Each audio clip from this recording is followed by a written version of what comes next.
As we continue to showcase and support local restaurants staying open, it's also important to expect them to keep working under the health code, right? Well, unfortunately, that is not always happening. 13 Chief Investigator Darcy Spears is holding them accountable in tonight's Dirty Dining. La Luna Tea and Dessert Bar maintains a steady stream of customers despite operating under a 31 demerit C grade that's still in place after its March 19th inspection. The C downgrade would ordinarily come with a $1,200 fee, but in this case, the health district chose to waive that fee due to the COVID-19 response. La Luna was also reminded of the governor's directive that restaurants can only be takeout or delivery, and they did change to that, as you can see by this sign. We called La Luna's manager from the restaurant's parking lot on Rainbow and Windmill to ask about the violations, including one that was particularly peculiar.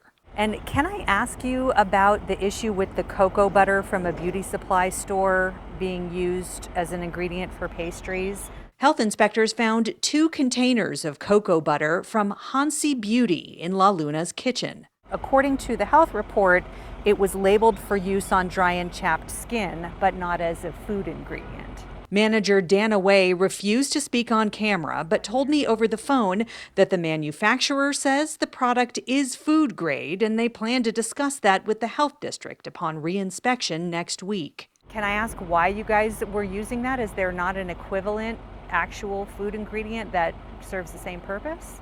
She says cocoa butter is a standard ingredient on the outside of pastries, and they just happen to get theirs from a beauty supply store, even though the health district says that is an unapproved source. What about the issues with the moldy salsa, the repeat violation for not enough sanitizer? The moldy salsa had a utensil in it, indicating it was in use despite being spoiled.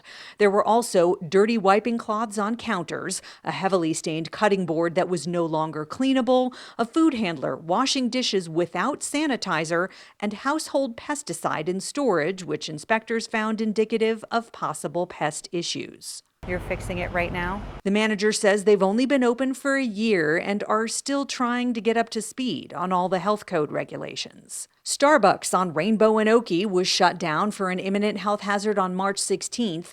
The health district was there on a follow-up to verify cleaning efforts from the previous week's inspection. They noted cleaning was in progress, but that there was no hot water to the entire facility. Starbucks was back to an 8 demerit A grade the next day. Manager Lisa Romero refused to comment, saying they're not allowed to give any information to the media. 7-Eleven on Las Vegas Boulevard and Stewart saw its snack bar shut down March 17th for the same imminent health hazard. The inspector found them working with open foods despite no available hot water at any sink. So food handlers, of course, could not properly wash their hands. Inspectors found the hot water heater was rusted with loose screws and trash on top. 7-Eleven was back to a 0 demerit A the next day.